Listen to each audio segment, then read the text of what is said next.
Hoje aqui no estúdio eu estou com o doutor Hugo Campesato, urologista, que vai esclarecer dúvidas sobre cálculo renal.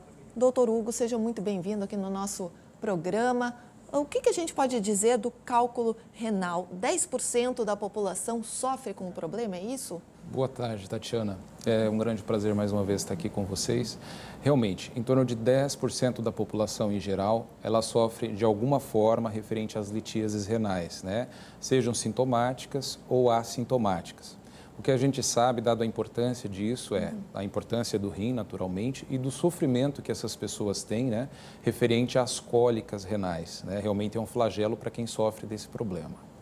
E tem alguma diferença, assim, porque cálculo renal muitas vezes a gente acaba associando ao homem, né? A um problema que os homens sofrem, mas as mulheres também têm cálculo renal, né? Sim, na verdade hoje basicamente é quase equiparado a frequência entre mulher e homem, sendo ligeiramente mais frequente em homens. Isso no passado já foi devido à dieta e à própria exposição à desidratação, trabalho no calor, a população masculina era mais acometida. De acordo com o nosso hábito de vida hoje, a mulher também está ingerindo mais proteína, também está exposta mais a esses fatores de risco. Então, essa frequência, apesar dela ser levemente mais frequente no homem, ela é quase equiparado à frequência entre o homem e a mulher. E dado a importância, né, desses sintomas e desse problema, 10% da população sofre disso, mas aquelas pessoas que sofrem, que já tiveram um episódio de cólica renal, né, em 50% dos casos vão recidivar, ou seja, Nossa. Em 5 anos essas pessoas vão enfrentar novos episódios. Daí a importância da prevenção, do tratamento adequado. E o que a gente pode falar, então, sobre prevenção? Como prevenir o problema e como detectar também, né? Quais são os sintomas? Geralmente causam um desconforto, é isso? Com certeza. O que acontece? A formação do cálculo renal, existem inúmeros mecanismos, né, teorias, mas de uma forma em geral, o que a gente pode explicar melhor é comparar, né, o rim a um copo de água, né, um com um pouco de água, outro copo cheio. E você colocar uma colher de sal dentro desses dois copos. O copo com água cheio de água, ele representa a pessoa bem hidratada, digamos que toma bastante líquido, que não está exposta à desidratação. E o copo com pouca água, as pessoas que estão expostas a esse fator. Esse sal, ele vai diluir dentro desse copo com água cheia, representando a pessoa que vai urinar e está com o rim sempre limpo.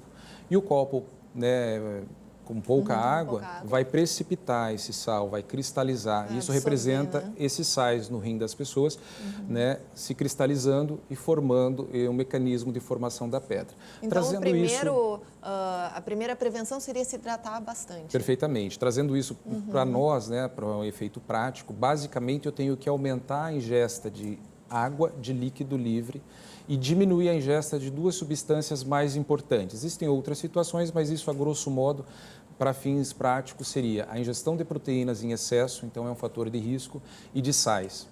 Quando eu digo sais, não é só o salzinho, o cloreto de sódio da comida, né, que a gente coloca para salgar, mas nós nos referimos ao sódio em geral que vem nos embutidos, como salsichas, produtos salames, industrializados, produtos né, embutidos, também. Exatamente, os processados, né, suco de caixinha, refrigerante.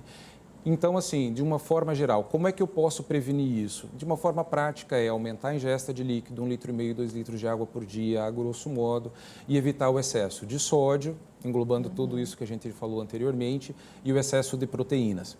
Ah, mas a carne vermelha, eu me refiro à proteína como um todo, né? Então, pode ser a carne vermelha, a própria carne branca, bem como ovos, e essas pessoas que fazem esses suplementos de proteína, né, que a gente utiliza em academias. Então, não que não se deva ingerir, mas as pessoas que estão propensas, elas devem ingerir em uma quantidade menor e, de preferência, sempre orientada por um nutricionista, né? Principalmente no caso das suplementações, para que não venha a ter falta, mas também não venha a ter excesso. Doutor, nós temos uma pergunta de um telespectador aqui no nosso WhatsApp, vamos dar uma olhada? Aqui a Adriana perguntando, ó, meu filho tem 15 anos e meses atrás fez exames e apareceram cristais na urina. Isso pode gerar um cálculo renal? Na verdade, isso é um fator de risco, né? Naquele exemplo que eu citei dos cristais que se precipitam, então, se essa pessoa não ingerir água o suficiente para diluir esses cristais e manter o rim dele sempre limpo, eventualmente esses cristais que ele já tem em formação, já é um fator de risco, eles podem se agregar, se precipitar no rim e vir a formar pedra. Olha só, então, Adriana, aí é bom, né? Com certeza. Levar o filhote aí para Além da hidratação, fazer os exames de Isso. rotina anuais, né? Com certeza. Doutora, eu gostaria de agradecer, então, a sua participação aqui no programa, esclarecendo aí dúvidas sobre cálculo renal e a importância da prevenção. Eu é que agradeço a oportunidade. Boa tarde.